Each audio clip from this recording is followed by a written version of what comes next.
Greetings travelers, I'm Gav. Welcome to another Last Epoch lore video. We stare into the eye of Lagon himself in this chapter, and accept his challenge. The chapter 8 footage that I had on my marksman character didn't have audio unfortunately due to an OBS issue, and due to immersion I do like to include all of the dialogue audio, so this was kind of an issue. So I leveled up a Blade Dancer really quickly in order to get back to chapter 8 and get all this footage together. Before we dive in, I want to remind you all of my community Discord, Gav's Last Archive. We talk about Last Epoch, the lore, pets, hobbies, memes, and more. The invite link is in the description if you're interested. If you enjoy the background footage of all of my videos, that's actually me playing and getting all of the footage. I figured some folks might be interested in catching me live, even though I'm not the best player at the game. So I'll be streaming live on Twitch very soon. During my streams, I plan to answer any and all lore questions and just chat with you all while learning the endgame and the monolith lore and everything else. The only difference is it'll be live and, scarily enough for me, unscripted. If that sounds fun at all, I'd love to have you in my chat during my streams. Follow me at twitch.tv/GavrynGaming or use the link in the description to know when I'm streaming. I also still have a lot of YouTube content planned for the near future as well. This video will be followed up by Chapter 9. The final installment of the chapter series until chapter 10 is released, which might be with patch 1.1. I've put a ton of work into this chapter series and it's been super fun, but there's a lot more lore to go over outside of just the campaign. I plan to cover the trade faction lore, the Circle of Fortune and Merchants Guild, and delve into how they operate, while tying it all in from a lore perspective. As I play through the endgame and learn the monolith system, I plan to cover the alternate timelines as well. I'll try to explain what these timelines kind of reveal to us and what kind of implications they have. We'll explore what we currently know about Oribus and his various shades. We'll ask questions like who is the Observer? Who is the Weaver? What might their roles entail? Who is the Immortal Emperor? And that's just the tip of the iceberg. I have some fun and experimental lore-based videos that I plan to do as well. How would you like a lore trivia video in a Who Wants to Be a Millionaire type format? If any of this is of interest to you, I'm just getting started. Subscribe to stay up to date. Like this video if you've learned something by the end. And now, without further ado, the lore. Let's do a quick recap of Chapter 7. We find ourselves in the Divine Era, directly outside of Solarum, Rye's territory. After barely escaping the Immortal Emperor, amidst the confusion with Yulia and the Lance, we make our way to Hyoborian lands to the west, through the Solarum siege, and stumbling into the sacred grove of Heorot himself. We witness Rye striking down Heorot, and are tasked with retrieving his lance from the prison of his son, Morditas. We notify a young Yulia, chieftain of Hyoboria, of what just happened. In order to make it to Farwood, we must travel through a portal in the Temple of Heorot. In order to make that happen, we need to retrieve the Blessed Horn from the nomads of these northern lands. Unfortunately, as we reach the nomad camp, we're too late. The Wingari have raided the camp of nomads and stolen the Blessed Horn, forcing us to enter the Wingari fortress and retrieve the horn ourselves. We take out both the matriarch and patriarch of the Wingari and reclaim the Blessed Horn. We can now cross the bridge to the temple and pass through the portal to Farwood. Making our way to the tomb of Morditas, we meet up with Grail. Guarding the tomb of Morditas and the lance is Yurun, the past champion of Heorot. They chose the side of Morditas during the rebellion, forced to guard the son of Heorot for all of eternity. In order to pay for his crimes against Hyoboria, we take down Yurun and remove the lance from Morditas. Their prison shatters around them as it's removed. Morditas is now free, but we need the lance to deal with a larger threat, Rye. We travel back to Hyoboria with Grail. They're very curious, so we fill them in on the story of the Immortal Emperor along the way. Arriving back in Hyoboria, we speak with Yulia, who tells us that all that's left to do now is speak with Heorot and have him bless the lance. We'll form our next plan from there, thus concluding Chapter 7. Ready for Chapter 8, travelers? Let's get into it.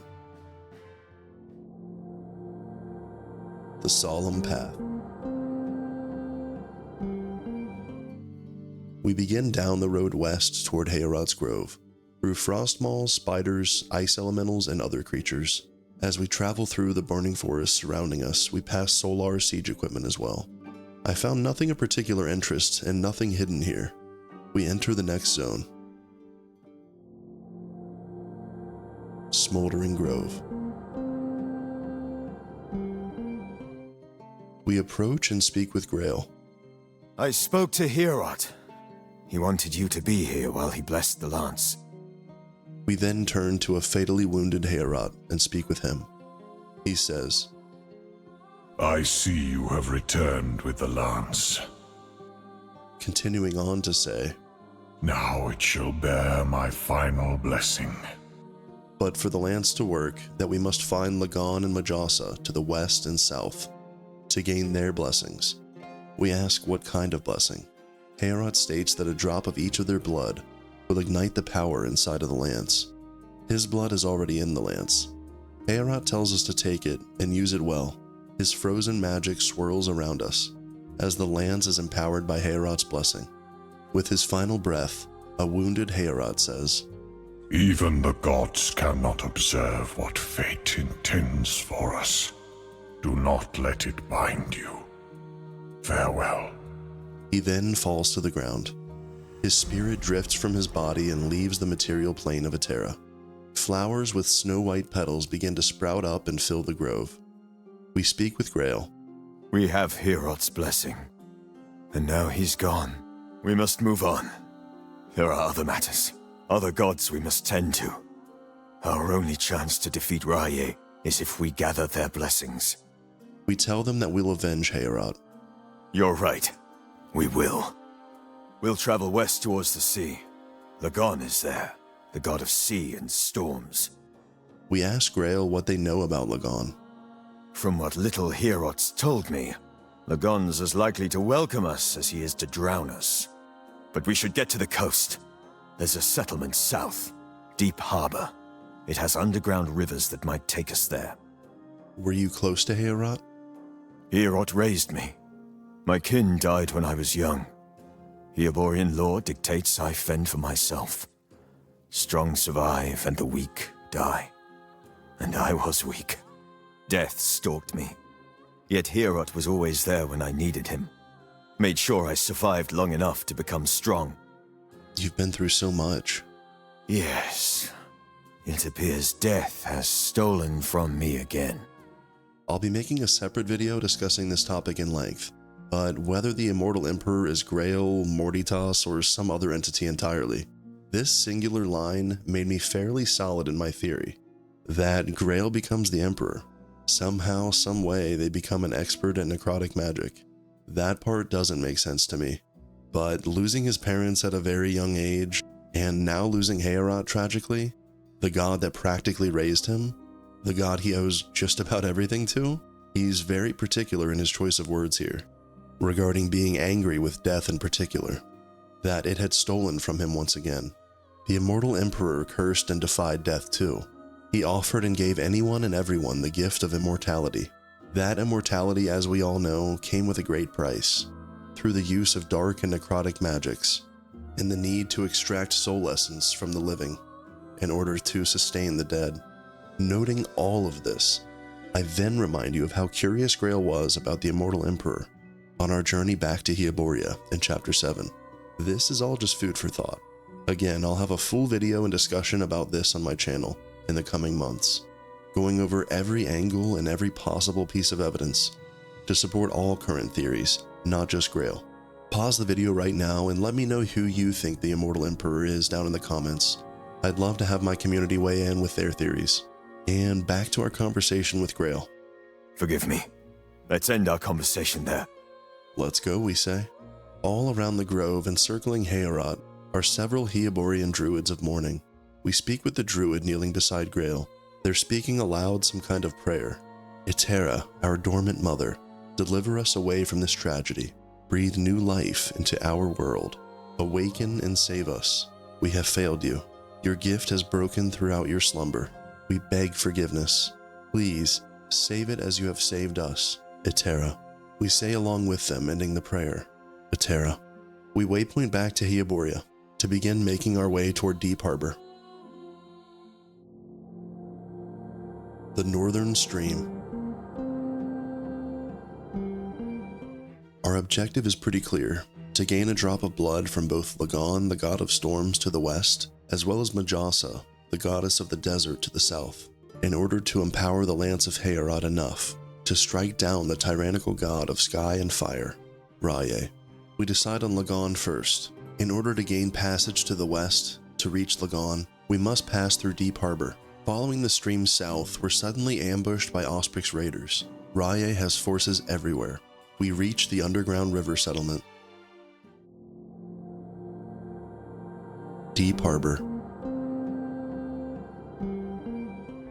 This underground tunnel has access by boat through the cove to several different branches of Lake Liath, which we can then follow to shore. As we descend further into the tunnel and come to the docks, we first speak with Grail. Deep Harbor has never been close with the other tribes.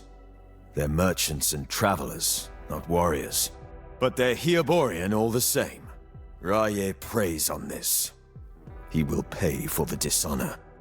Rye found Heorot and his people weak, particularly after him and the other gods had to bail him out originally when his son Morditas rebelled.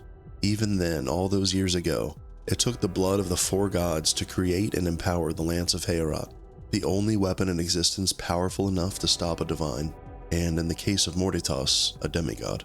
Heorot's inability to keep his son in check and the need for others to aid him was seen as a sign of weakness by Rye, and so the Hyoborians were among the first to face Rye's conquest. We speak with Yulia. We have a problem. Reaching Thetima will prove more complicated than we thought. Raya's forces are here. It is too dangerous to take the river, but other routes will take weeks. I'll drive off the invaders. Are you insane? You would be fighting alone. It wouldn't be the first time. You did well with the Wengari. Exactly. Then, they're holed up in the pier. If you think you stand a chance, show no mercy. We tell her we'll be back soon. We speak with her once more to hear this new dialogue. I trust your confidence. Be careful. Will do. We then speak with Harbord the ferryman. Harbord tells us that we're not the only ones trying to leave the northern lands. The unfortunate part is that the entire river from here to Lake Liath is under siege by Rye forces. He tells us that if the pier is unsafe, it doesn't matter who we are. We can't head west. We convince them that we'll take care of the problem, and they tell us to be safe. I spoke with the other merchants and refugees around Deep Harbor. Near the vendor in town is a merchant named Vellum. They tell us of the difficulties that they've had trading up here, while the Hyoborians and Solarum are bickering, as he puts it. Vellum states that with the west routes now under siege, that it's no wonder the architect has ordered them all to return. The architect, we ask? Vellum informs us of Architect Liath. She oversees law and defense in Lagon's domain. He mentions that normally she does her job well, but for right now, Trade Prince Melvern will be livid when he hears about this interruption to their trade routes. Interesting, we say. Nearest Vellum is the vendor here in the harbor, Trader Holm. They tell us that we've come at the worst time. Holm and the other traders are packing up before more invaders break through. If we want something, we better make it quick. Further west along the docks, we meet a mother, Gamel, and her son, Sarked. We first speak with Gamel. They ask us why this siege and war is even happening, questioning why Rye would want to destroy ferrymen, fishers, and children. We tell her to try and get out quickly once we've cleared the pier. Gamel tells us that leaving will be hard regardless, that her son was crippled during the siege. We wish her luck and speak with her son. Sarked stubbornly refuses to retreat to the tundra, stating that Deep Harbor is their home, and they refuse to hide in the wastes like Wengari. But their leg is badly injured. We start heading east towards the Burning Pier, where the invasion is taking place. On our way out, we speak with more civilians. The first is a Hyoborian named Drape. They ask if we had any luck convincing the ferryman to let them use the river. He says that he doesn't care how many Ospreys are swarming. They just want to go back home to the north. We tell them to hang tight. Drape says they're close to grabbing one of these boats for themselves, that they've grown tired of waiting. The next is another local, Jordisk. She speaks on the Solarum, how their saboteurs had been sneaking supplies and bombs on the East Pier for gods know how long. That Deep Harbor never stood a chance. We leave them and continue towards the East Pier to put a stop to the invasion. The Deep Harbor healer is struggling to heal the wounded, saying that the burns of the Solarum just won't heal. And finally, we make it to the East Pier. The Burning Pier. Arriving on the East Pier, we speak with the Deep Harbor chieftain. He says that they're barely holding back the Solemn invaders. Why isn't Heorot answering their prayers for aid? He tells us to turn back if we don't intend on fighting them. We tell them to leave the fighting to us and continue on. As we pass through the docks searching for the invasion leaders, we're attacked by Osprix raiders that swoop down on us, and countless Solar forces. The docks are very badly damaged, and have been mostly taken over by the invaders. In the northeast region of the zone, we find and take down the caller of the shots in this invasion, Commander Cindarius, a powerful Osprix light mage. We find the second leader in the southwest region, Vatron the Saboteur. They aided in the bombing and siege of Deep Harbor, and the takeover of this pier. With both leaders of the invasion dealt with, we return to town. Deep Harbor. We speak with Grail about single-handedly quelling the invasion. I heard all about how you tore them apart, like a wolf fresh on a kill. It was nothing. And you're humble. We tell him to never doubt us. I never will. Let's head to the ferryman. I want to hear all about it. We then tell Yulia the same. I guess we're just fishing for compliments. You continue to impress me. Quickly, we should speak to the ferryman. I am eager to head out. Now that our ego is properly stroked, we speak with Harbord the ferryman. Harbord tells us that the survivors are continuing to funnel into Deep Harbor from the Burning Pier, all talking about what we've done. Harbord tells us they're a man of their word, and we dealt with the invasion. We tell them we're ready for their end of the bargain now, and Harbord carries Yulia, Grail, and ourselves on their ferry to the territories of Lagon.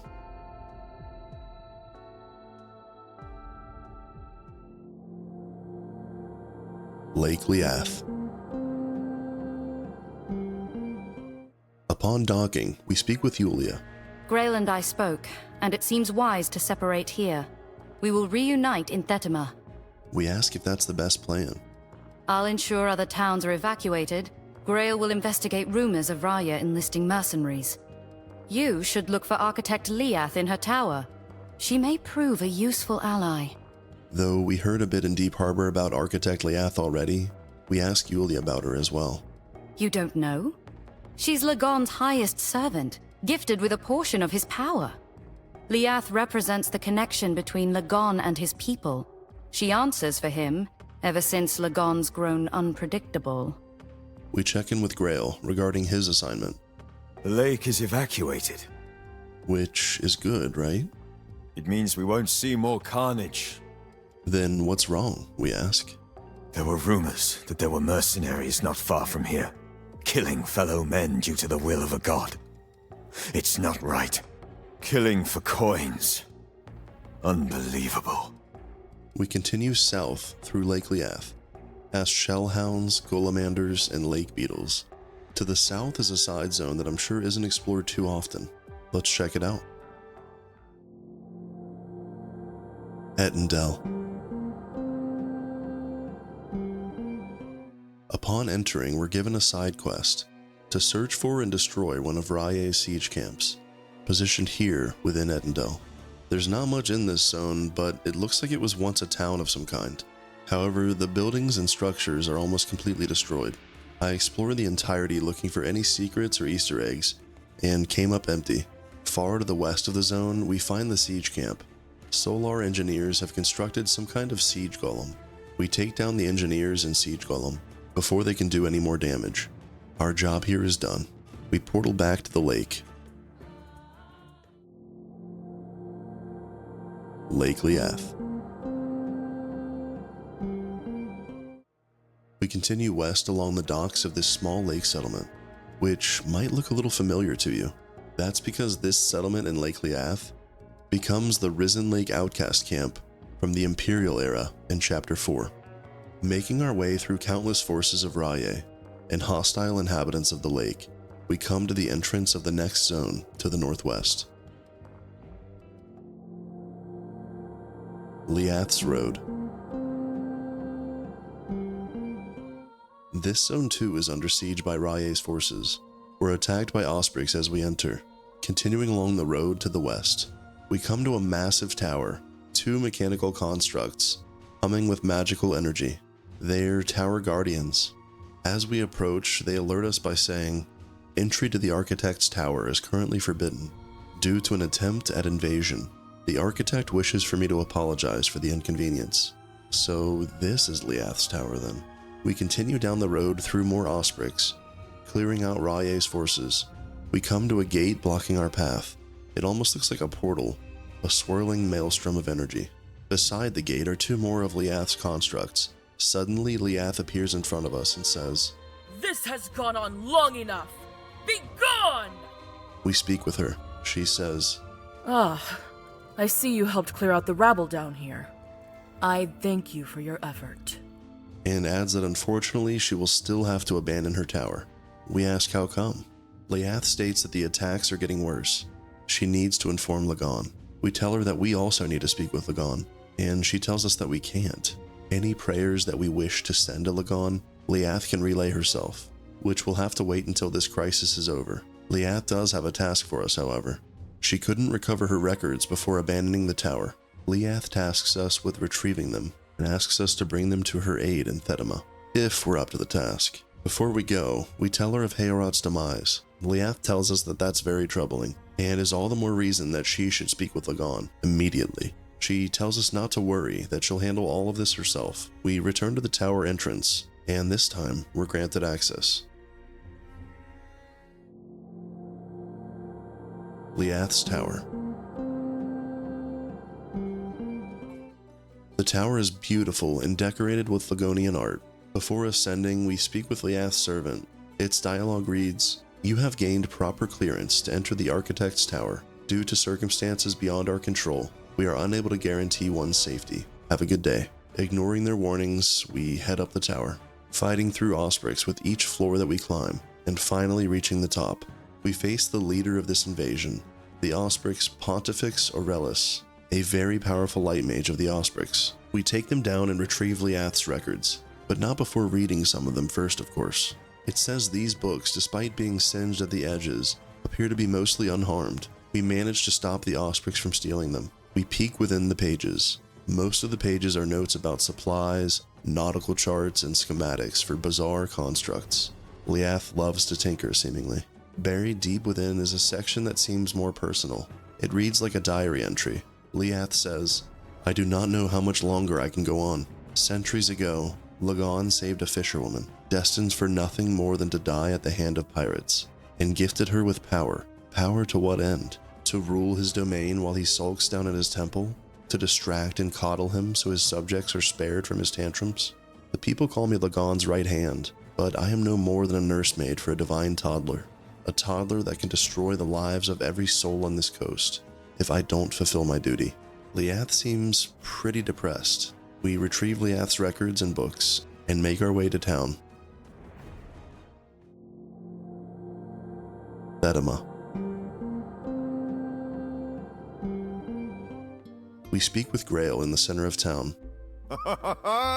The sea, the air! Can't beat the winds of Hyboria, but it's close. Yulia said I'd enjoy it. She knows me well. Rye will not destroy this place too. We won't let him, we tell Grail. We speak with Yulia. I'm glad you are safe. Were you able to meet Liath? Yes, but she wouldn't listen to me. I see. Even now, Raya's victims are burning to ash. We need to act quickly. Liath left to speak with Lagon. Did she? If we find a ship willing to take you, perhaps you can still reason with her. Just me? What about you and Grail? That would not be wise. Liath's been known to be tense. Though I see her as a friend, she will consider me as a threat. Tasked with finding a captain to take us to the Isle of Lagon, we continue exploring the city. First, we ask Trade Prince Melvern. He's complaining about Liath ordering his entire fleet to be anchored. His suspicion is that she exaggerated the Solarum invaders, just to ruin his enterprises. Having fought hundreds of those Solarum invaders ourselves and knowing this to be false, we indulge Melvern and ask why they think that. He says that Liath is jealous, that she refuses to allow him to talk to Lagon, stating that it's only because she fears the second Lagon hears what he has to say that Liath will be demoted, so Melvern can't help us. All of his ships are stuck here. He does have a request for our help, though. They have an employee that sailed to Lagon's Isle and hasn't returned. He asks if we can find them and tell him to get back here before he's fired. We tell Melvern that we'll try. We see Liath's assistant. We walk towards them when suddenly, some kind of ancient device that a citizen is kneeling and praying at lifts up into the air as we approach it, much like the swirling diamond-shaped structures that lift into the air and start spinning as we approach them. This one is different, however. It's more Lagonian. It looks like Liath made it or something. I definitely found this pretty interesting, but nothing around actually explains it, so this is pure speculation. What do you think these devices are? We speak with the assistant. Her name is Neris. They tell us that we're safe within Thetima's walls, that the architect's defenses will make sure of that. We tell Neris that we have recovered the books from Liath's tower.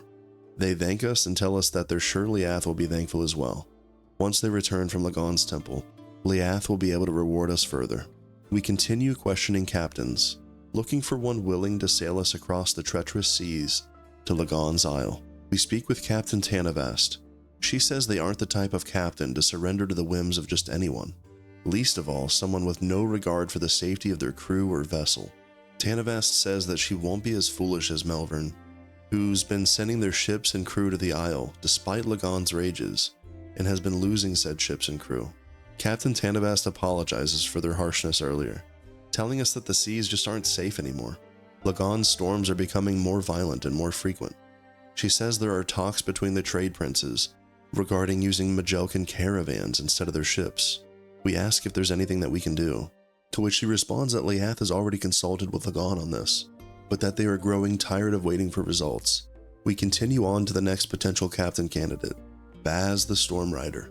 They're a bit on the crazy side. Baz says, and I imagine kind of a Hulk Hogan sort of voice, "Oh yes, my brother. The thunder calls to me." He says that once we set sail, that we'll find the strongest storm we can and ride it, that it will be Lagon's blessing. Before we allow them to go any further, we say, on second thought, and bow out of this offer entirely. That only leaves one more potential captain, Captain Harton, who might not be a familiar face, but should be a familiar name to you all. Captain Harton becomes Admiral Harton and serves the Emperor 1,000 years from now. We speak with Harton. These waters are dangerous. Lagon's been stirring up storms more than usual, but my ship can handle it. I've made my prayers, more than I can say about the others. He will bless us with safe waters. We ask if their boat is ready now. Aye. Are you ready to head out? If you need more time, just say so. We've already explored the remainder of the town and found no secrets or hidden dialogue. We tell Harton that we're ready to set sail. The traveler set sail, eager to make it to the Isle of Storms. The ship is secure. Should reach the pier in no time. Lagon's temple, a beacon of light. Careful. Lagon's not used to visitors. The Isle of Storms, complete with its capricious guard.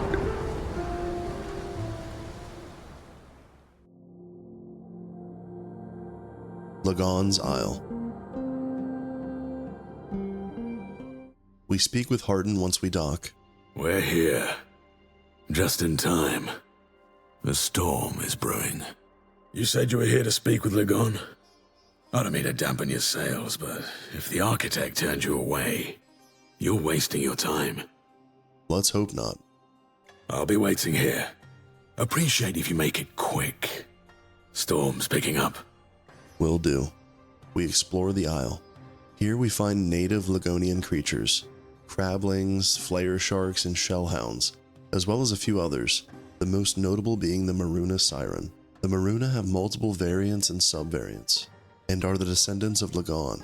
Now, I don't know if they're directly the children of Lagon or made in his image or how all of that kind of works. It's not explained. But the most notable of these Maruna are the siren. The sirens, just like their name implies, call out to and lure in sailors.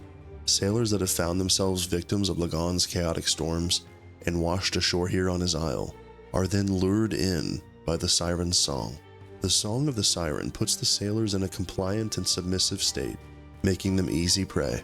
Some sirens keep the sailors around as protectors or meat shields, depending on how you frame it. We come to a stranded captain. They have somehow resisted the siren's call. The captain frantically asks if we're stranded too, wondering if we've heard the song of the sirens as well, asking if it has taken us. We tell them to calm down and ask what they're even talking about. They thank the gods that we're still sane. The captain and their crew have been shipwrecked here for weeks, doing what they can to resist the sirens. Every night they began their song and lured away more of the crew. The captain is now the only survivor. He asks us to find and save any of his men that we can, to slay any and all Maruna that we see, and to mercy kill any of his crew that are too far gone. We tell the stranded captain that we'll do our best, and enter the zone to the southwest of the isle, right near the captain.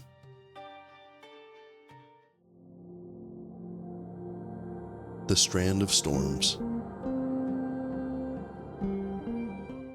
Making our way through crabs and crablings, shellhounds and Maruna sirens, we search for any survivors of the stranded captain's crew. Sadly, the entirety of his crew could not resist the call. Their minds have all been enthralled by the song of the sirens. We put them out of their misery and clear out the entirety of the zone. In the northwest region of the Strand, I found some kind of moon fragment stone sitting on a pedestal. We pick it up and, unsure what to do with it yet, we return to the stranded captain. We tell the captain the unfortunate fate that has befallen their crew.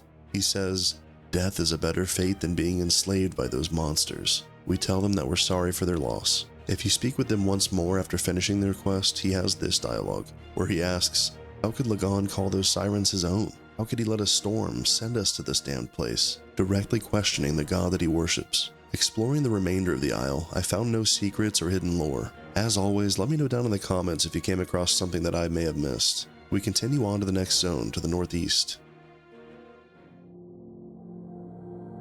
The Coral Pools. The same typical inhabitants, crabs, shellhounds, and Maruna, line our path forward in every direction. To the northwest, we find a young trader, Trader Perton. It's the missing employee that Melvern asks us to find. Perton asks us if Melvern sent us to fetch him, saying that he can't muster the heart to take the shells back. His brother Corden was killed by the Osprix invaders, and nothing seems to matter to him anymore.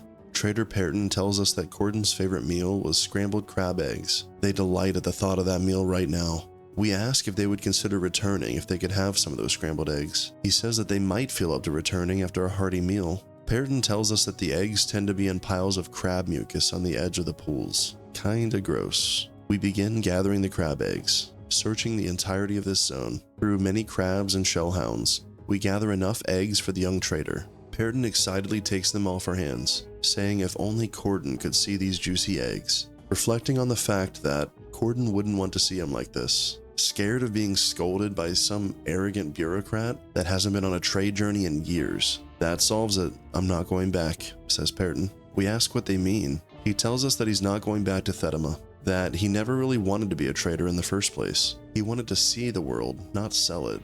Perton makes a plan to get off this island and explore the Western Sea, to see if there truly is a land beyond, ripe for exploration. They keep bringing this theme up throughout the story, and I'm really excited for any future expansions. Perton says that that's what Corden would have wanted for him.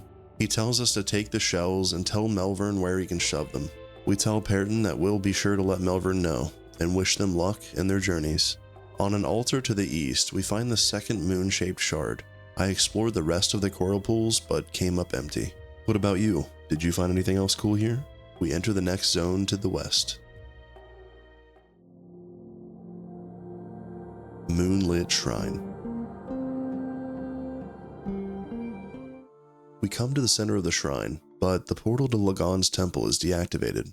There are 3 pedestals in the center of the shrine. We approach the east pedestal. It's called the East Moonlit Shrine Altar, and it reads, "The altar in front of you holds a broken moon-shaped symbol. The moon fragment you found appears to fit it perfectly." We place the moon fragment on the altar, onto the west altar, which is called, you guessed it, West Moonlit Shrine Altar. It reads the exact same, and we place the second moon fragment on that altar. When we place that moon fragment, Liath says, I have warned you again and again, yet you persist. If you wish for Lagon's temple to be your tomb, then so be it. Undeterred by her threats, we access the center altar. It's a pearl altar, and it reads, Touching the pearl sends a ripple across the pool to the other altars to your right and left, which creates a ripple of their own, repeating in a chain reaction as the pool begins to glow brighter. We step into the portal that is now open and enter the temple beneath the waves. The Temple of Lagon. Lagon, as Liath described him, is more like a divine child. He loves playing games for entertainment, is easily bored, and his rage and tantrums create massive storms that threaten his people, and he hasn't a care in the world. When he's not creating rage-induced storms, he's entertaining himself in other ways. Lagon has no worry for anyone but himself, and is as unpredictable as the very storms that he creates. As we enter the temple, his tentacles block all 4 of our directions. He allows us through to the south. As we pass through, Lagon laughs.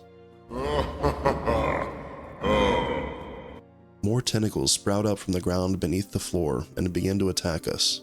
We also face a drift maruna, which look kind of like horseshoe crabs, and Lumaron, which are odd bioluminescent sea creatures of some kind. We also come across our first maruna ogre, giant mutated crustaceans of some kind, outfitted with shell armor. The maruna ogre has 2 spherical fists that it slams the ground with. Very cool creatures. I explored the entirety of this temple, which is huge, looking for any breakable walls, hidden lore, etc. The only thing of interest that I did find was some Lagon dialogue. Remember how when we first entered there were 4 tentacles blocking our path, and the south one opened? Well, as you fully explore the temple, you can find twisting paths back to that room, and you unlock that path by walking near the tentacle from the opposite side. Every time you do this for each different tentacle, Lagon says something different, like he's intrigued at our exploration of his temple. Since you could just beeline to the next zone relatively easily, I thought that there may be something hidden or something else behind this. Lagon rewarding us for exploring his temple fully or something. So I did it. I explored the entire temple and unlocked all 4 tentacles. As I came to the western tentacle and unlocked that path, Lagon says, Interesting. Again, neither of the remaining tentacles opens from that center room. They need to be accessed and unlocked from the other side of the tentacle, which requires some exploring. I made my way to the northern side and opened that pathway. Lagon then says, How amusing. Only one pathway left, the east tentacle. I made my way north and back around to the eastern side, coming to the 4th and final tentacle, and unlocking all pathways from the spawn room of the temple. Lagon just laughs. But that's all I could find. I expected some kind of grand reveal or some kind of cool dialogue. Did I just get trolled by Lagon? I did some further exploring to see if I unlocked anything or anything like that, but I found nothing. I thought this was an interesting hunch regardless, so let me know if you try it out and find anything. We finally make our way closer to Lagon. The Temple Depths. This zone is the same kind of aesthetic, and there was nothing really of particular interest that I could find anyway. Through more crabs, Lagon tentacles, and various maruna, we make our way through the temple depths to the west, and arrive at the inner sanctum. Waiting for us in the center is Architect Liath. We speak with her. She says we're persistent, and asks if we realize that she's keeping us away from Lagon for a reason. Liath tells us that she is the only one that knows how to handle his rages, thus they must be the arbiter of what information reaches Lagon. She tells us that they have considered what we told them about Heorot, and she has reached a decision. Lagon must not know of Heorot's death. The risk of his reaction bringing danger to Liath's people is too significant. She asks us one final time to leave. We refuse. The fate of Atera relies on us empowering this lance. We must speak with Lagon. Liath says that she takes no pleasure in killing us, and that our death will be quick. Infused with Lagon's power, Liath has the ability to conjure lightning and storms, but we manage to take her down, and with her final breath, Liath says, You fool. Lagon is unpredictable. I was trying to protect everyone. The portal to his domain and access to Lagon himself is now open. We enter Lagon's arena. Seafloor Colosseum. As we ascend the staircase to the top of the Colosseum, Lagon emerges from the waves and shouts, Come! Entertain me! Two large tentacles block the staircase on either side, preventing us from leaving this platform. Lagon bombards us by shooting lightning from his single eye, as well as a powerful jet stream that you don't want to be on the receiving end of. Lagon brings the hammer claw down on us and shouts, My waves will shatter you! At half health, he suddenly teleports us back to the center of his arena. Can you survive my storms? A handful of tentacles at a time emerge from the floor and attack us, while waves seek to wash us away, and sea creatures emerge from Lagon's waters and attack us as well. Dodging his attacks and doing our best to survive, we take out the remaining tentacles, and Lagon teleports us back up to the top of the Colosseum, saying, Your blood will be but a drop in my ocean. As we whittle him down further, he taunts us, saying, Is that the best you could do? Nearing the end, Lagon says, You're starting to bore me. Finishing off Lagon's tentacles, Lagon yields. He says, Enough! I have grown tired of this. Your skills entertain me, and for that you shall live. Now! Why have you come here? We tell Lagon that Rye has killed Heorot, but he doesn't seem too surprised, saying that Rye would be doing him a kindness by finishing off Majasa next. He wishes Liath would have told him of this, that this news is much more interesting than talk of trade routes. We ask Lagon if they will give us their blessing for the lance of Heorot. He laughs, saying how entertaining it is that Heorot finally brought his lance back out again, and gave it to such a tiny mortal like us. Lagon tells us that we're an amusing little thing, and have earned his blessing. We say that we're ready. Suddenly a swirling maelstrom envelops us, as the lance has granted Lagon's blessing. He stares down at us impatiently. We note that he doesn't seem too concerned about Rye once he's done with Majasa. Lagon questions whether or not he should be concerned, stating that even Rye's temper could not reach beneath his waves. He remarks how he has no doubts that Majasa will be next. She's exposed in her desert. Lagon says that her death would be a shame to miss. This divine family and children of Atera seem a little bit dysfunctional. What do you think, travelers? We break the bad news to Lagon that we had to take Liath's life to reach him. He laughs once more and tells us that her life belongs to him. He'll allow her to spend some time in her rotting body to remind her that he is in control before bringing her back. Lagon commands anything and everything in his domain, our every step, our every breath. We ask him about Thetima and his people. Lagon says we sound like Liath now and are starting to bore him, stating that the people of Thetima are boring and mundane. Any occupation could easily be washed away by his storms. We're boring him with our conscience, so we tell him that he's just a washed-up old god, to see how he likes that. Lagon tells us to take his portal back to the surface before he changes his mind, or he could release us into the sea and make us swim. It's only a few leagues. We take him up on his portal offer, because our arms are tired, not because we're scared. Thetima. Arriving back in town, we first speak with Trade Prince Melvern. They notice that Perton isn't with us, and assume that he met an unfortunate end. Melvern states that luckily Perton's only family died a few weeks ago, so he doesn't have to worry about paying any death benefits. He asks us if we at least found the shells. Our dialogue responses for this part of the quest are bugged, which has been reported several times, so I'm sure that they'll fix it soon. But I assume that we tell him Corden gave us the shells and told Melvern to shove it, because he's a little taken aback but isn't too surprised, stating that his brother Corden was the only thing that kept Perton grounded. Melvern thanks us for the assistance and pays us for the trouble. What a scumbag employer. We speak with all of the other NPCs in town that we can to see their dialogue. Captain Tanavast apologizes for their rudeness once more, but they have no time to speak with us. They're in the middle of chastising their subordinates' incompetence. There was no new dialogue with Liath's assistant, and since we killed Liath, I think we can assume that we won't be getting that extra reward, and her assistant may need a new line of work. Baz the Stormrider is as crazy as ever.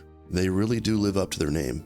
We find the stranded captain has made it back to Thetima. They recognize us from the Isle. We ask them if they're doing okay. He seems to still be recovering from the siren's song, telling us that he can still hear them, and how the place calls to him. He continues staring out to the sea as we say goodbye. We speak with Captain Harton. Traveler, you're alive. Forgive me for leaving you. How did you escape? We ask why he left before we returned. I promise you, I had no choice. I was swarmed by Maruna. They're supposed to leave the piers alone. But after you left, they swarmed from the water. I don't doubt you. Well, how did it go? We tell Harton all about our encounter with Lagon and his many tentacles. To look a god in the eye and accept their challenge. Though the way you describe him, he sounds cruel. Lagon's worship has declined. Never meet your heroes, am I right? He might not be as good as you thought. Most see Lagon as a force to fear. Few left revere the god of storms. If what you said is true, perhaps he's no guardian at all. We tell Harton that it seems that way. We speak with Grail. You received the blessing? Already? What was it like? Did Lagon put up a fight?